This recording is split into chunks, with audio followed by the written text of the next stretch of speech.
এটি একটি ছোট্ট গ্রাম যেখানে বসবাস করে একটি সাধারণ মুসলিম পরিবার।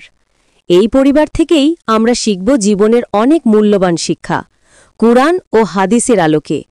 চলুন পরিচিত হই আমাদের চরিত্রগুলোর সাথে। আলী 12 বছরের কিশোর, কৌতূহলী আর পড়াশোনায় ব্যস্ত। মাহিন আলীর ছোট ভাই, 8 বছরের, চঞ্চল ও মজার। খাদিজা মা, ধৈর্যশীল, সন্তানদের ইসলামী শিক্ষা দেন। মোতাহর বাবা, পরিশ্রমী কৃষক, পরিবারের অবলম্বন। ফরিদ দাদু গ্রামের জ্ঞানী, কুরআন হাদিস শোনান। আশরাফ ভাই গ্রামের ইমাম, শিশুদের শিক্ষক ও পথপ্রদর্শক। এই পরিবারে প্রতিদিন ঘটে ছোট ছোট ঘটনা, আর সেই ঘটনাগুলো থেকেই আমরা পাই শিক্ষণীয় বার্তা। আল্লাহ তাআলা বলেছেন, নিশ্চয়ই মানুষ শুধু তাই পায় যার জন্য সে চেষ্টা করে। আজকের গল্পে আমরা দেখব কিভাবে অলসতা ধীরে ধীরে একজন মানুষকে ব্যর্থতার দিকে নিয়ে যায়, আর পরিশ্রম ও আল্লাহর উপর ভরসা কিভাবে জীবনে আনতে পারে বরকত ও সফলতা। একটি ছোট্ট গ্রামে আজও সূর্য উঠেছে, কিন্তু আলী এখনও ঘুমের রাজ্যে। অলসতা যেন তার মনকে শৃঙ্খলিত করে রেখেছে। কি সুন্দর ঘুম, আর কিছু ঘুমিয়ে নাই। মায়ের ডাকেও সে উঠতে চায় না। সে ভাবে আর একটু পরে উঠব, কিন্তু সেই পরে কখনো আসে না। মাহিন দরজা ঠেলে ঘরে ঢোকে তার ভাই আলীকে ঘুম থেকে জাগানোর জন্য, কিন্তু ভাইকে দেখে সে অবাক। তখন মাহিন তার ভাই আলীকে ডেকে বলে, ভাইয়া, ঘুম থেকে উঠ, স্কুলে যাওয়ার সময় হয়েছে। আলী ঘুম থেকে উঠে তার মা বাবার সাথে সকালে নাস্তা করার পর স্কুলের বাস আসে।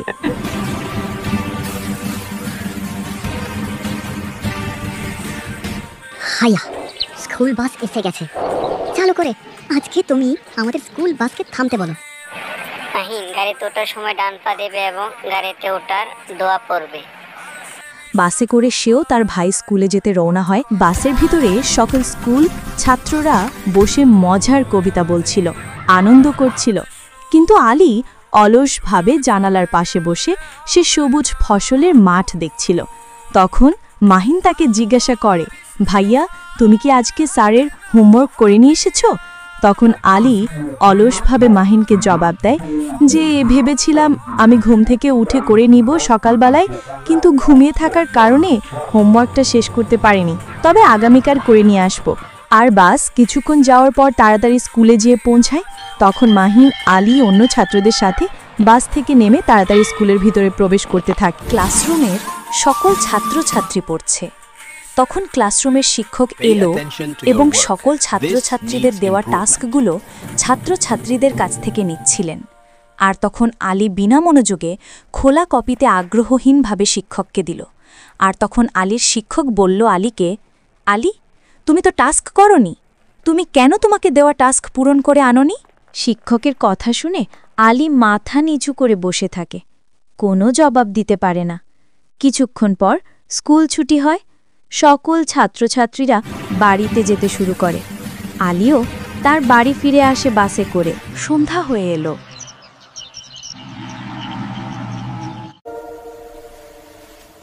আলী তখন তার ঘরেই মোবাইলে গেম খেলছে, পড়ার সময় বিলম্ব করছে। এমন সময় আলীর মা আলীর ঘরে আসলো এবং দেখতে পেল যে আলী তার মোবাইলে গেম খেলছে। আর তখন আলীর মা আলীকে জিজ্ঞেস করল, আলী, সন্ধ্যার সময় পড়াশোনা বাদ দিয়ে তুমি কেন সময় নষ্ট করে গেম খেলছ? বাবা, সময় আমাদের সবচেয়ে বড় নেয়ামত, তাই সময় বা অন্য কোনো কিছু অপচয় করা ঠিক না। কারণ হাদিসে আমাদের রসুল সাল্লাল্লাহু আলাইহি ওয়াসাল্লাম বলেছেন, ইন্নাল মুবাজ্জিরিনা কানা ইখওয়ানা শায়াতিন, অর্থ অপচয়কারী শয়তানের ভাই, আর অলসতা শয়তানের হাতিয়ার। আর আল্লাহ আমাদের বলেছেন, পরিশ্রম করো, আমি ফল দিব। তাই এখন থেকে সময় অপচয় না করে কাজে ও পড়াশোনায় মনোযোগ দাও। মায়ের কথা শুনে আলী বলে, আমি চেষ্টা করব মা। মায়ের দোয়া আর উপদেশ যদি মন থেকে গ্রহণ করা যায়, তা মানুষকে বদলে দিতে পারে। আলী রাতের খাবার খেয়ে চালু করে ঘুমিয়ে যায় এবং সেই তার দাদার সাথে সকালে বসেছিল।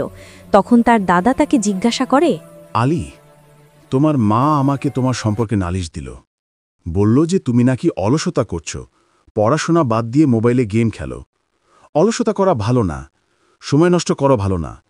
তুমি চেষ্টা করো, পরিশ্রম করো, আল্লাহ তোমাকে ভালো প্রতিদান দিবেন। আল্লাহ তাআলা কোরআনে বলেন, ওয়া আনফিকু ফি সাবিলিল্লাহ ওয়ালা তুলকু বিআইদিকুম ইলা তাহলুকা ওয়া আহসিনু ইন্নাল্লাহা ইউহিব্বুল মুহসিনিন। আর তোমরা আল্লাহর পথে ব্যয় করো এবং স্বহস্তে নিজেদেরকে ধ্বংসে নিক্ষেপ করো না, এবং কল্যাণকর কাজ করে যাও।